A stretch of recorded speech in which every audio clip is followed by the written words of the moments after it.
नमस्कार, बहुत स्वागत है आपका। न्यूज 18 डिजिटल देख रहे हैं आप। आपके साथ मैं हूं विकास ब्रजेश सक्सेना।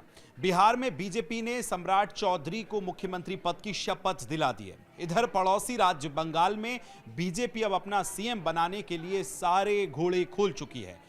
बंगाल में बीते 15 सालों से ममता बनर्जी के अवैध किले को बीजेपी इस बार सेंध लगाने की हर संभव कोशिश कर रही है। ऐसे में बीजेपी ने बगल के राज्य में सम्राट चौधरी को मुख्यमंत्री बनाकर सिर्फ बिहार को ही नहीं बल्कि बंगाल को भी साधा एक मैसेजिंग देने की कोशिश की गई है। बीजेपी ने पहली बार इस एरिया में ओबीसी सोशल इंजीनियरिंग का एक बड़ा प्रयोग किया है। कैसे, सब कुछ समझाते हैं। यूपी में बेशक 2017 में यह प्रयोग करने में बीजेपी सफल नहीं हो सकी थी, लेकिन बिहार में यह प्रयोग करके बंगाल को एक बड़ा मैसेज दे दिया है।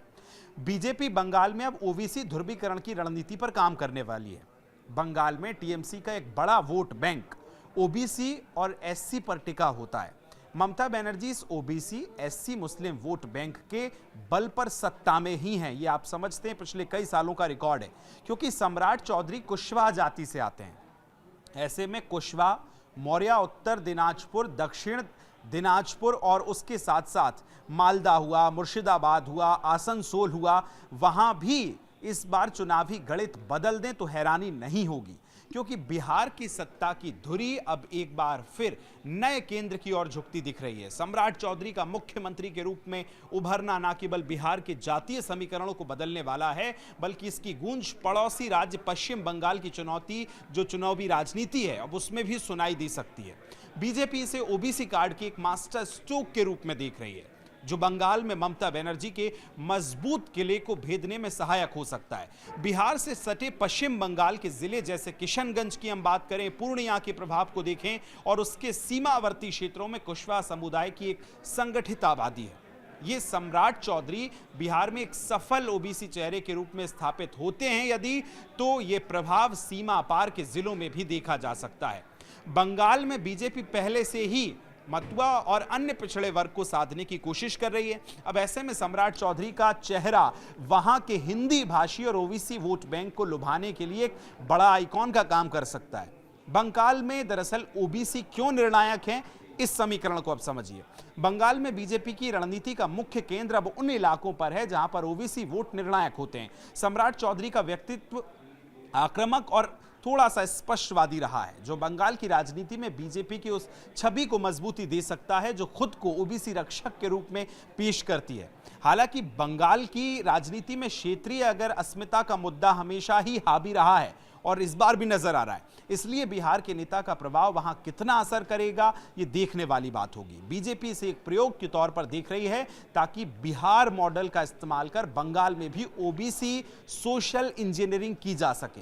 कुशवाहा फैक्टर बंगाल में काम करेगा, अब ये इस पर बड़ा सवाल है। बड़ी सारी चर्चाएं राजनीतिक गलियारों में चल रही हैं। तो बिहार की राजनीति में पिछले कुछ वर्षों में सम्राट चौधरी ने खुद को कुशवाहा समुदाय के नेता के रूप में पेश किया।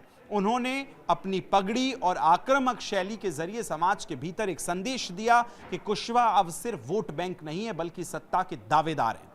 बंगाल के चुनाव में जहां बीजेपी लगातार अपने आधार का विस्तार कर रही है, वहीं सम्राट का प्रभाव विशेष रूप से उन प्रवासी बिहारियों और सीमावर्ती क्षेत्रों में रहने वाले लोगों के बीच महत्वपूर्ण हो सकता है। अब समीकरण अगर हम बंगाल के समझें बिहार के बाद, तो समीकरण राजनीतिक विश्लेषक इस पूरे मामले पर क्या कहते हैं, तो विश्लेषक ये मानते हैं कि बंगाल में अब बीजेपी का सबसे बड़ा लक्ष्य ममता बनर्जी के मुस्लिम ओबीसी गठबंधन में सेंध लगाना है।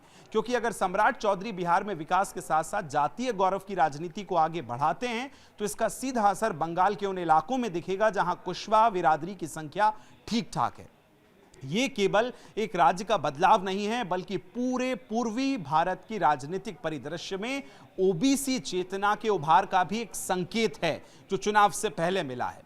बीजेपी की कोशिश है कि सम्राट के माध्यम से हिंदी हॉटलैंड के ओबीसी वोट बैंक को एक सूत्र में पिरोया जाए और कुल मिलाकर देखा जाए तो बंगाल चुनाव 2026 के लिहाज से बिहार से सटे सीमावर्ती जिलों में सम्राट चौधरी फैक्टर छोटे छोटे ओबीसी वोट बैंक को प्रभावित कर सकता है, खासकर जहां बिहार से सांस्कृतिक जातीय जुड़ाव रहा है। बंगाल में कुशवाहा कोरी वोटर्स का प्रतिशत अगर हम देखें तो बंगाल में कुशवाहा कोरी समुदाय की आबादी लगभग 7.51% है, जो राज्य की कुल आबादी की लगभग 10.6 करोड़ का करीब 0.7% शेयर करती है।